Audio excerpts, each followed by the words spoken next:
If you can't stand up to her now, Evan, what happens when it's our lives she's controlling? My voice trembles. A mix of anger and desperation I can't quite hide. Evan's eyes dart between me and his mother, Marjorie, who stands in our living room like she owns the place. Her perfectly coiffed hair and designer outfit scream, "I'm better than you, and I hate how small it makes me feel." "Lydia, darling." Marjorie's saccharine voice grates on my nerves. "I'm only trying to help. The Andersons and the Wilsons are pillars of the community. Having them at the wedding would be a tremendous boost for Evan's career." I clench my fists, nails digging into my palms. This isn't about Evan's career. It's our wedding, not a networking event. Evan shifts uncomfortably. "Mom, we've already finalized the guest list. It's a bit late to make changes." Marjorie waves her hand dismissively. "Nonsense. I'll take care of everything. You two don't need to worry about a thing." "That's exactly what I'm worried about," I mutter. "My name is Lydia, and I'm about to lose control of my own wedding." Marjorie continues, oblivious to the tension. "Now, we'll need to move some people around. Perhaps we could seat your grandfather at the back? He won't mind, I'm sure." "Absolutely not," I snap. "Grandpa Frank is sitting at the head table with us." Marjorie's eyes narrow. "Lydia, dear, you need to think about the bigger picture. Your grandfather is quaint, but he doesn't quite fit the image we're trying to project."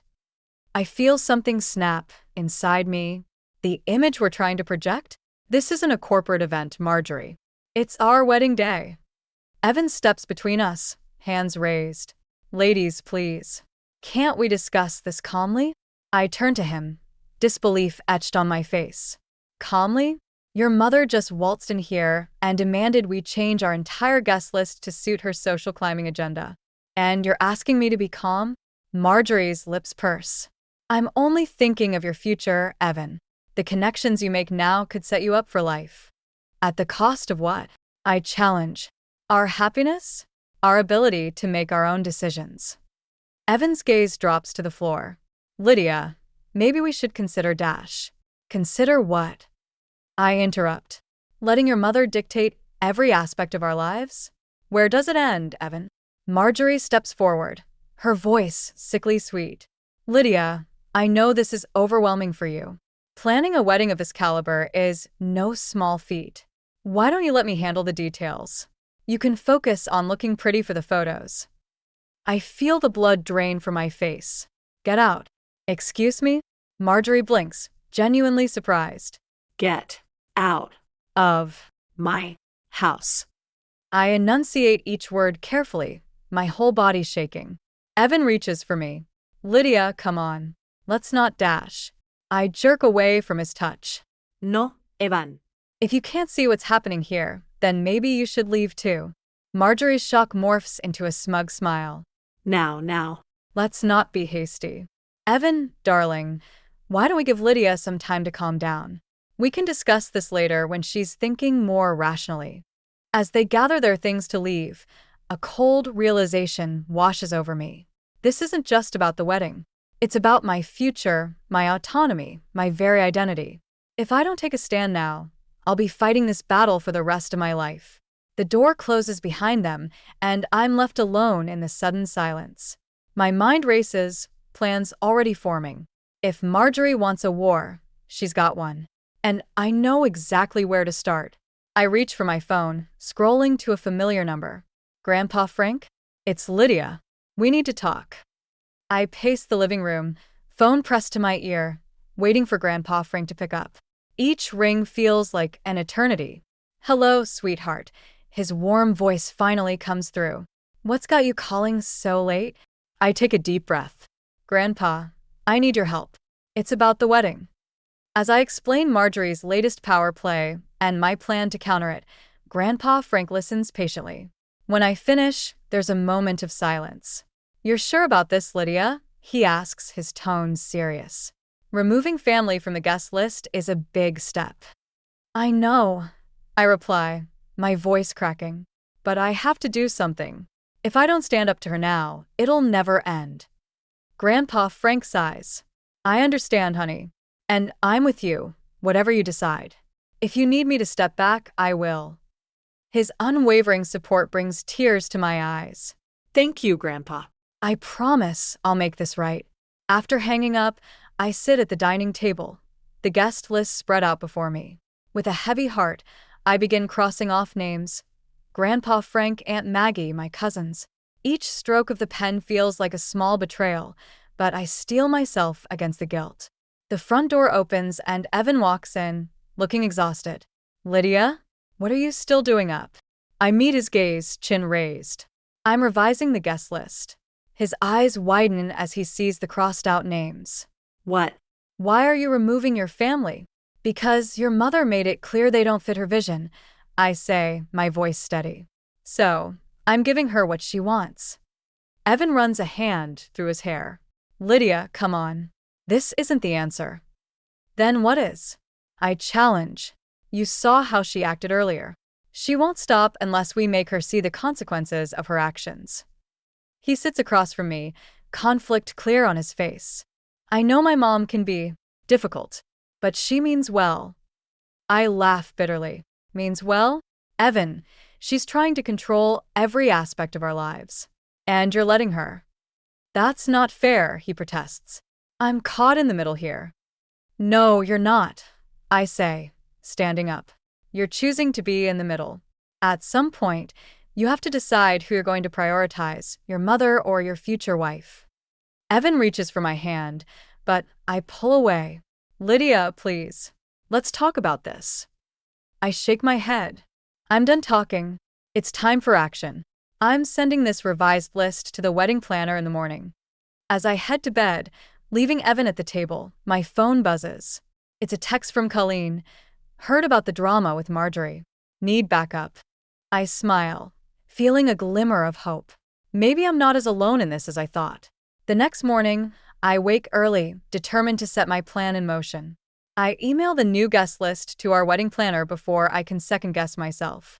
As I'm making coffee, Evan emerges from the guest room, looking like he barely slept. Lydia, can we please talk about this? I pour 2 cups, sliding one towards him. There's nothing to talk about. The list has been sent. His face pales. You didn't. I did. I confirm. Ball's in your mother's court now. Evan's phone starts ringing. We both know who it is before he even looks at the screen. You should answer that, I say, grabbing my bag. I'm sure your mother has a lot to say. As I head out the door, I hear Evan's tentative hello, followed by Marjorie's shrill voice. I take a deep breath, steeling myself for the storm that's about to hit. But for the first time since this whole ordeal began, I feel a sense of control. Marjorie wanted to play games with our wedding? Fine. But she's about to learn that I'm not just a pawn in her social chess match. I'm the queen, and I'm ready to fight for my crown. I'm barely through the door of our favorite coffee shop when my phone explodes with notifications. Marjorie's discovered the revised guest list, and she's on the warpath. Lydia Harper. Her shrill voice pierces through the speaker. What have you done? I take a deep breath, steeling myself. Hello, Marjorie. I see you got the updated list. Updated? You've gutted it. How dare you remove your own family? I'm simply following your lead, I reply, keeping my voice steady. You made it clear my relatives weren't up to your standards. There's a moment of stunned silence before Marjorie erupts again. This is unacceptable. You're being childish and selfish. Do you have any idea how this makes us look? Us. I can't help but laugh. Marjorie, this isn't about you. It's my wedding. It's Evan's wedding too, she snaps. And you're embarrassing him with these antics. The barista calls my name, and I grab my latte. If Evan has a problem, he can talk to me himself. Goodbye, Marjorie. I hang up, my hands shaking slightly as I take a sip of coffee. It's not long before my phone buzzes again. This time it's Evan. Lydia, what's going on? He sounds stressed. My mom's losing it. I told you what I was going to do. I remind him. This shouldn't be a surprise. Evan sighs heavily. I know, but removing your whole family? Don't you think that's a bit extreme? I feel a flare of anger. Extreme? Evan, your mother is trying to turn our wedding into her personal networking event. She insulted my grandfather. What did you expect me to do? I don't know, he admits. But this feels like it's spiraling out of control. Then do something about it, I challenge. Talk to your mother. Make her understand that this is our day, not hers. There's a long pause. I'll try, Evan says finally. Just please don't do anything else drastic until we can all sit down and talk, okay? I agree, but as I hang up, I can't shake the feeling that Evan still doesn't fully grasp the situation. My phone pings with a text from Colleen. Heard Marjorie's on the rampage. You okay? I smile, grateful for the support. Hanging in there. Thanks for checking in. As I leave the coffee shop, I spot a familiar face across the street, Aunt Maggie. She waves, crossing over to me. Lydia, honey, she says, concern etched on her face. I just got off the phone with your grandfather. What's this about us not being invited to the wedding anymore? I feel a pang of guilt. It's complicated, Aunt Maggie. I'm trying to make a point. She takes my arm, guiding me to a nearby bench. Explain it to me then. As we sit, I pour out the whole story. Marjorie's demands, Evan's indecision, my desperate countermove. Aunt Maggie listens intently, her brow furrowed. Oh, sweetie, she says when I finish. I understand why you did it, but this isn't the way. Then what is? I ask, frustration creeping into my voice. I've tried talking. I've tried compromising. Nothing works with Marjorie. Aunt Maggie squeezes my hand. Fighting fire with fire might feel good in the moment, but it rarely solves anything. You need to rise above her pettiness, not sink to her level. I know she's right, but the thought of backing down now makes my stomach churn. I can't let her win, Aunt Maggie. I just can't. This isn't about winning or losing, Lydia. It's about starting your marriage on the right foot. And right now, you're letting Marjorie dictate your actions just as much as she's trying to dictate your wedding. Her words hit me like a splash of cold water. Have I really become so focused on beating Marjorie that I've lost sight of what's truly important? As if on cue, my phone buzzes with another call from Evan. I look at Aunt Maggie, suddenly unsure. She nods encouragingly. Answer it. Remember, he's caught in the middle of this too. Try to hear him out. I take a deep breath and answer the call, Aunt Maggie's words echoing in my mind. Maybe it's time for a different approach, one that doesn't involve playing Marjorie's game at all. I never thought I'd find myself hiding in a bathroom stall at my own engagement party, but here I am, trying to catch my breath and calm my racing heart. The muffled sounds of laughter and clinking glasses filter through the door, a stark contrast to the turmoil inside me. It had started as a lovely evening. Evan and I arrived at the country club, hand in hand, ready to celebrate our upcoming nuptials with friends and family. Even Marjorie seemed to be on her best behavior, greeting guests with a plastered-on smile. But then I overheard it, a conversation that shattered the illusion of peace. Poor Evan, a woman's voice had said, dripping with false sympathy. Marjorie tells me his fiancé is quite the handful. Apparently, she's been making all sorts of unreasonable demands about the wedding. Another voice chimed in. Oh, I know. Did you hear about the guest list drama? Marjorie says the girl actually uninvited her own family out of spite. Can you imagine? My cheeks burned with anger and embarrassment. I was about to confront them when I heard a familiar voice that stopped me cold. Mom, please, Evan pleaded quietly. Can we not do this tonight? Marjorie's reply was swift and sharp. I'm only trying to protect you, darling. You need to understand what you're getting yourself into with this girl. There's still time to reconsider. I waited, heart pounding, for Evan's response. But all I heard was a heavy sigh. That's when I fled to the bathroom, unable to face the room full of people who were probably all gossiping about me. A gentle knock on the stall door startles me out of my thoughts. Lydia? Are you in there? It's Colleen. I unlock the door, wiping at my eyes. Colleen takes one look at me and pulls me into a hug. I heard what happened, she says softly. Those old biddies have no right to talk about you like that. I pull back, anger flaring again. It's not just them. It's Marjorie. She's been spreading lies about me, turning everyone against me. And Evan. My voice breaks. He didn't even defend me. Colleen's eyes narrow. That spineless little. Want me to go give him a piece of my mind. Despite everything, I can't help but laugh. No, but thanks. I need to handle this myself. She nods, squeezing my hand. Well, whatever you decide to do, I've got your back. We all do, me, Grandpa Frank, Aunt Maggie. Don't let Marjorie make you think you're alone in this. Her words bolster my resolve. I take a deep breath, straightening my dress. You're right. I'm done hiding. It's time to set the record straight. As we exit the bathroom, I spot Evan across the room, looking anxious. Our eyes meet, and I see a flicker of guilt cross his face. Good. He should feel guilty. I make my way towards him, determination in every step. Marjorie, noticing my approach, swoops in like a vulture. Lydia, dear, she coos, loud enough for nearby guests to hear. Are you feeling all right? You look a bit overwhelmed. Perhaps you should go home and rest. I feel every eye in the room on us. This is it, the moment to stand my ground or let Marjorie win. I plaster on my sweetest smile. Actually, Marjorie, I'm feeling great. In fact, I'd love to address all our guests. After all, isn't that what this party is for? To celebrate Evan and me? Before she can object, I grab a nearby champagne glass and a spoon, clinking them together to get everyone's attention. Ladies and gentlemen, I begin, my voice steady despite my racing heart. I want to thank you all for coming tonight. It means so much to have you here to celebrate our love. I pause, meeting Marjorie's icy glare. And since we're all friends and family here, I think it's time we clear the air about a few things. The room falls silent. Evan looks panicked, while Marjorie's face turns an interesting shade of red. But I'm beyond caring. It's time for the truth to come out. Consequences be damned. As I open my mouth to continue, I realize this is more than just about the wedding now. It's about my future, my self-respect, and the kind of life I want to build with Evan, if he's brave enough to stand with me.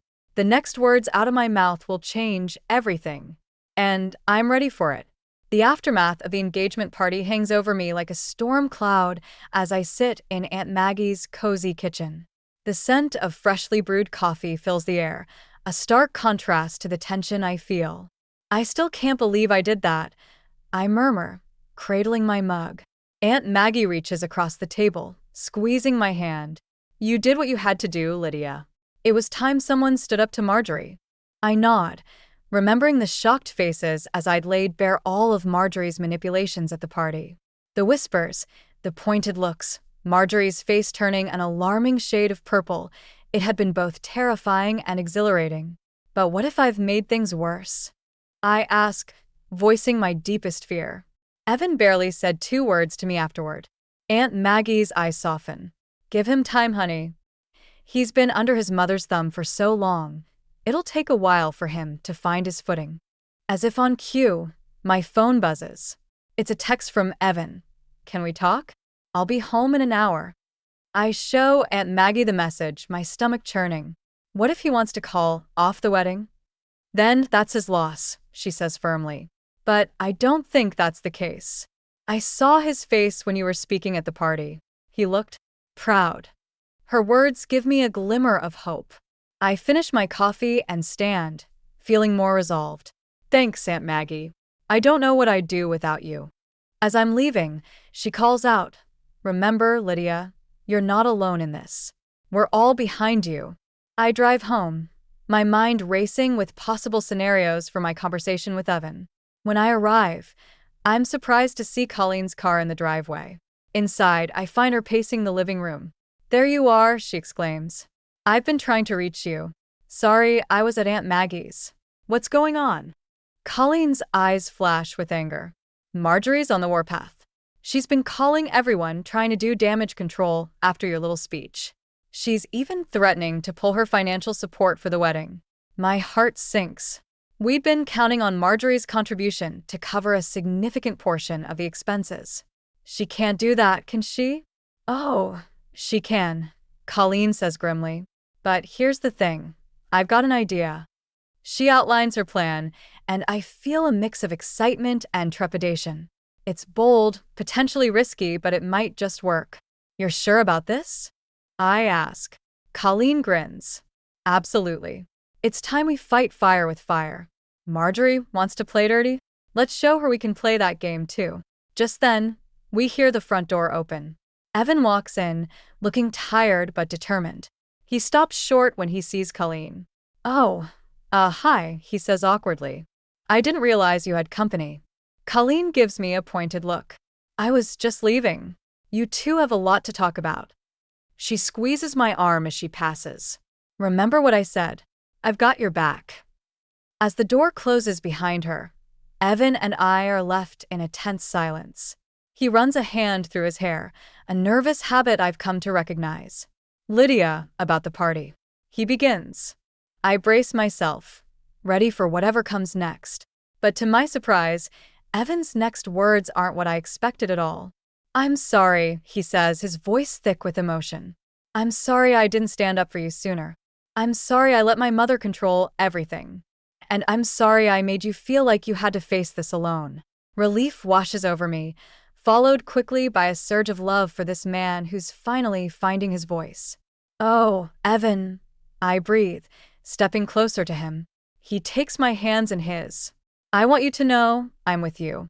Whatever happens next, whatever my mother tries to do, I'm on your side. Our side. I feel tears prick my eyes. Even if she pulls her support for the wedding? Evan's jaw sets in determination. Even then, we'll figure it out together. As we embrace, I feel a shift in the air. The battle isn't over, far from it. But for the first time, I truly feel like Evan and I are a united front. Little does Marjorie know, but her actions have not only brought Evan and me closer together, they've also set in motion a plan that might just turn the tables on her once and for all. The morning of my wedding day dawns bright and clear, a stark contrast to the storm of emotions swirling inside me. I stand before the mirror in my childhood bedroom, my white gown a beacon of hope amidst the chaos of the past few months. You look beautiful, sweetheart, Aunt Maggie says, adjusting my veil. Her eyes meet mine in the reflection. Are you ready for this? I take a deep breath. As ready as I'll ever be. The door bursts open, and Colleen rushes in, her bridesmaid dress slightly askew. We've got a problem, she announces, her face flushed. Marjorie's here. My heart sinks. Despite our best efforts to keep the wedding location secret, Marjorie has found us. I should have known she wouldn't give up so easily. What's she doing? I ask, dreading the answer. Colleen's eyes flash with anger. She's trying to convince the caterers not to serve the food. Says there's been a change of plans. I clench my fists, feeling the familiar rage bubbling up. But then I catch sight of myself in the mirror, radiant, determined, a far cry from the woman who once cowered under Marjorie's influence. Not this time, I say, my voice steady. I've got this. I sweep past Colleen and Aunt Maggie, my dress rustling as I make my way downstairs. I can't hear Marjorie's shrill voice before I see her, berating the poor catering staff. I'm telling you, this wedding is canceled. You need to pack up and leave immediately. I round the corner, my presence silencing the room. Marjorie turns, her eyes widening as she takes in my appearance. Lydia, she says, recovering quickly. I see you're still going through with this farce. I smile, feeling a calm settle over me. The only farce here, Marjorie, is your attempt to ruin our day. She steps closer, her voice low and menacing. You've turned my son against me. You've humiliated me in front of my friends. Did you really think I'd let you get away with that? No, I reply, matching her tone. I expected you to fight dirty. That's why I came prepared. On cue, the front door opens, and a stream of guests begins to file in. But these aren't just any guests. They're Marjorie's high society friends, the very people she's been so desperate to impress. Marjorie's face pales as she recognizes them. What? How? I lean in, savoring the moment. You're not the only one who can play this game, Marjorie. While you were busy trying to sabotage us, we were making some calls of our own. Turns out, a lot of your friends are tired of your manipulations too.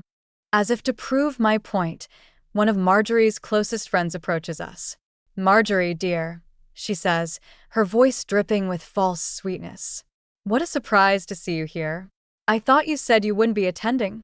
Marjorie sputters, caught in her own web of lies. More of her friends gather around, their whispers growing louder, their disapproving glances more pointed.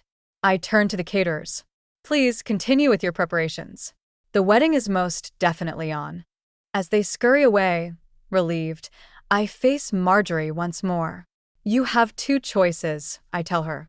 You can leave now and salvage what's left of your reputation, or you can stay and watch your son marry the woman he loves. Either way, your days of controlling this family are over. For a moment, I think she might lash out, but then her shoulders slump, the fight draining out of her. Without a word, she turns and walks away, her friends parting to let her pass. As the door closes behind her, I feel a hand on my shoulder. It's Evan, looking dashing in his tuxedo, his eyes shining with pride and love. That was incredible, he says, pulling me close. I'm sorry I ever doubted you. I lean into his embrace, feeling the last of my tension melt away. We did it together. I remind him.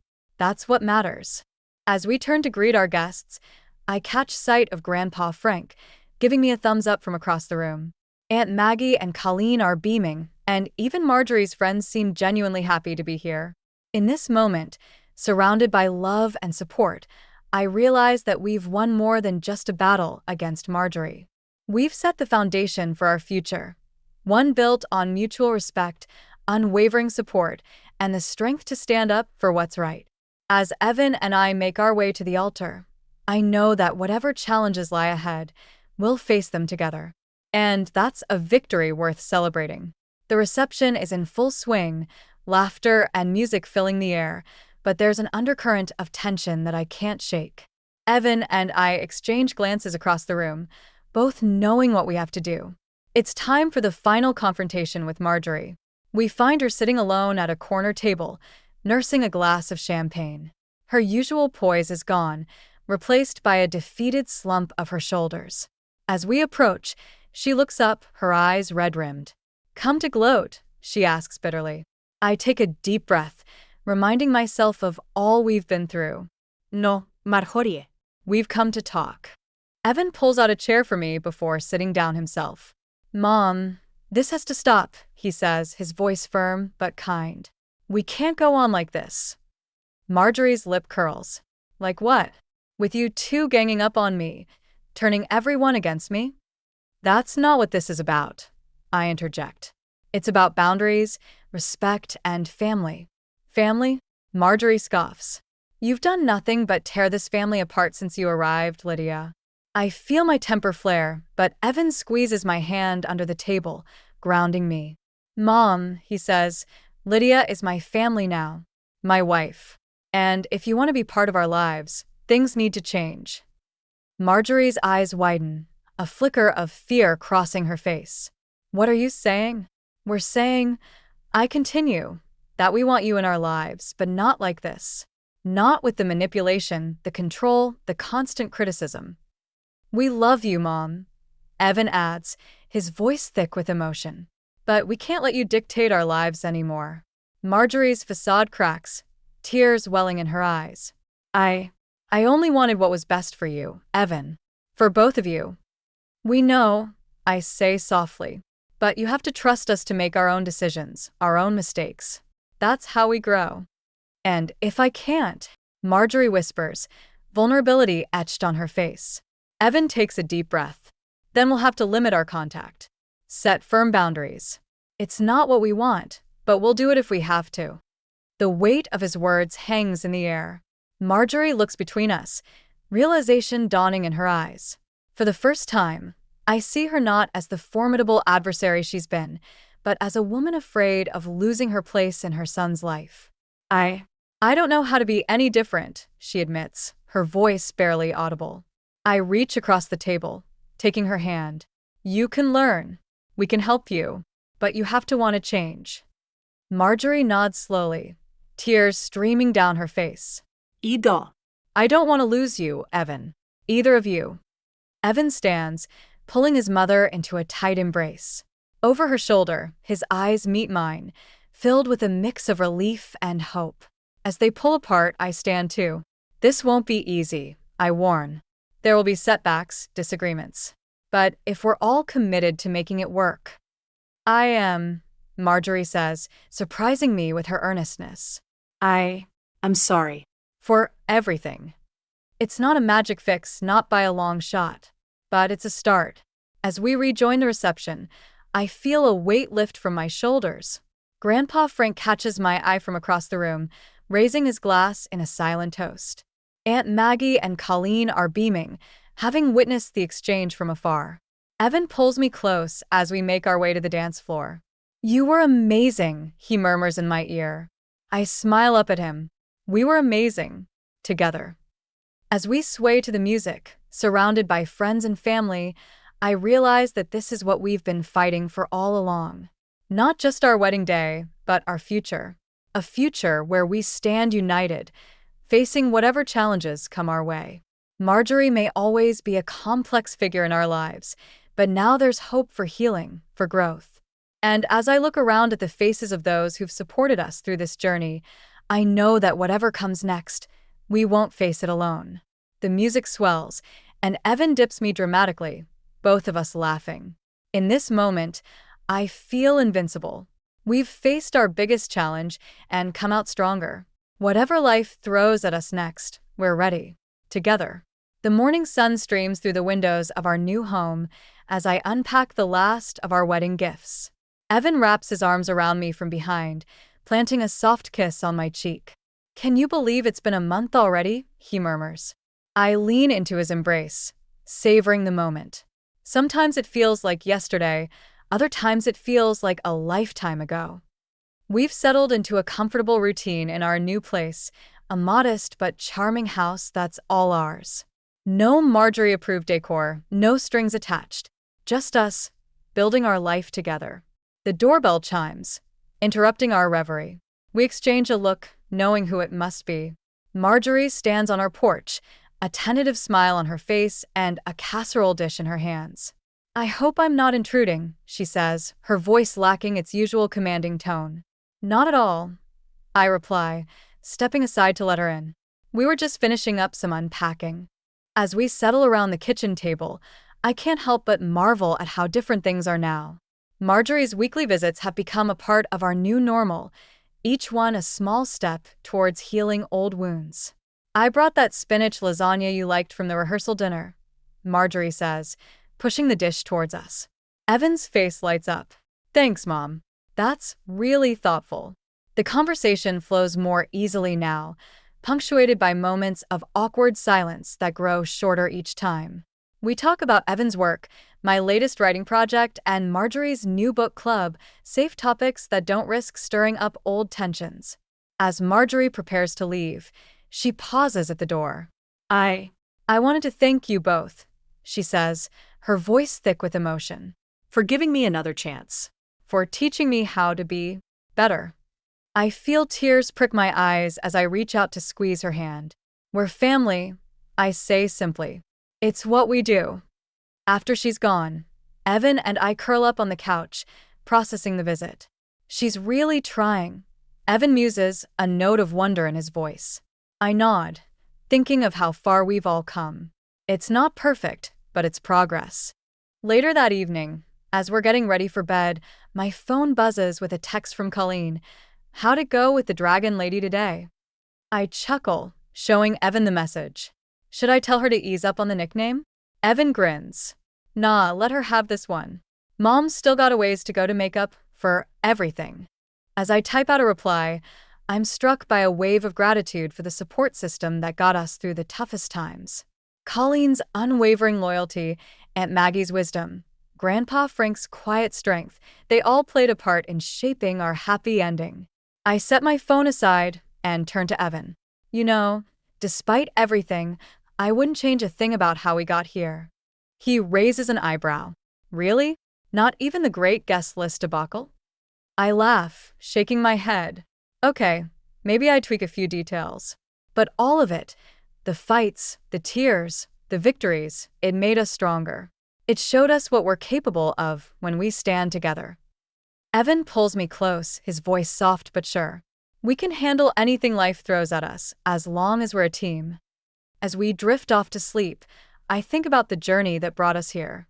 From the moment Marjorie tried to hijack our wedding to this peaceful night in our own home, we've faced challenges that could have torn us apart. Instead, they forged us into something unbreakable. I realize now that our wedding was more than just a ceremony. It was a crucible, testing the strength of our love and our conviction.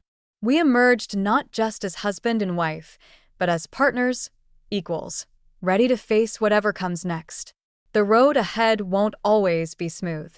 There will be disagreements, compromises, and yes, probably a few more clashes with Marjorie. But we've laid a foundation of mutual respect and unwavering support.